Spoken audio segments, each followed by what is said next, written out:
ওসমান হাদির স্ত্রী একজন এমন পরহেজগার মুত্তাকি নারী। আমার তো মনে পড়ে গেল উম্মে সুলাইম রাদিয়াল্লাহু তাআলা আনহার কথা।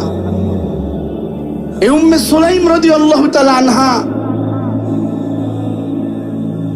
সে যখন ইসলাম গ্রহণ করলেন, ইসলাম গ্রহণ করার পর মক্কার ধন্যাঢ্য ব্যক্তিরা, তিনি তালাকপ্রাপ্ত হলেন,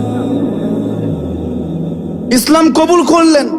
মক্কার ধন্যাঢ্য ব্যক্তিরা তাকে বিবাহের অফার দিয়েছে, তিনি কবুল করে নাই। তিনি বলেছেন, একটি শর্ত আমি বিবাহ করতে পারি, আমার দেনমোহর কোনো অর্থবিত্ত হবে না, আমার দেনমোহর হবে যে কালেমা পড়ে ইসলাম কবুল করবে, এটাই আমার দেনমোহর।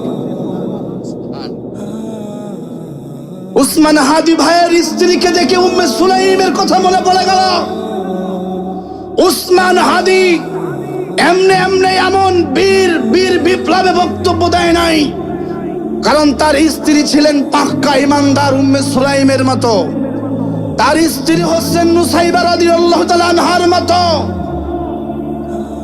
এই জন্য তার স্বামীকে সে ইসলামের জন্য অক্ষ করে দিয়েছেন। সুবহানাল্লাহ বলেন।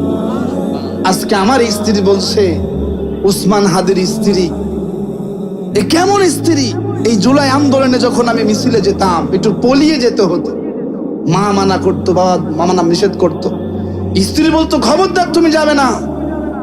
আমি তোমাকে মাহফিলে যাও, তাও বলি খবরদার সাবধানে কথা বলবা, যেই সেই কথা বলবা না। আমার স্ত্রী আজকে কাঁদতে কাঁদতে বলছেন, উসমান হাদির স্ত্রী কেমন স্ত্রী? এই যেন মহিলা সাহাবীদের সুঘ্রাণ পাচ্ছি, ঠিক কিনা বলেন? এই জন্য আমার মা, আপনাকে হতে হবে উসমান হাদির স্ত্রীদের মতো হতে হবে। আপনার স্বামীকে দিন কায়েমের মুজাহিদ তৈরি করার জন্য সর্বোচ্চ উৎসাহ উদ্দীপনা দিতে হবে। আপনার কলিজার টুকরা সন্তানকে এক একটা হাদি তৈরি করতে হবে, আপনার সন্তানকে মীর মুগ্ধ তৈরি করতে হবে।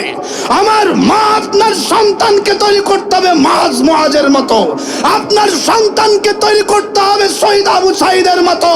যদি এক একটা আবু সাঈদ মীর মুগ্ধ তৈরি করতে পারেন, আল্লাহর কসম করে বলি, বাংলার প্রতি ইঞ্চি মাটির জমিনের পরতে পরতে আল্লাহর দ্বীনের বিজয় হয়ে যাবে ইনশাআল্লাহ।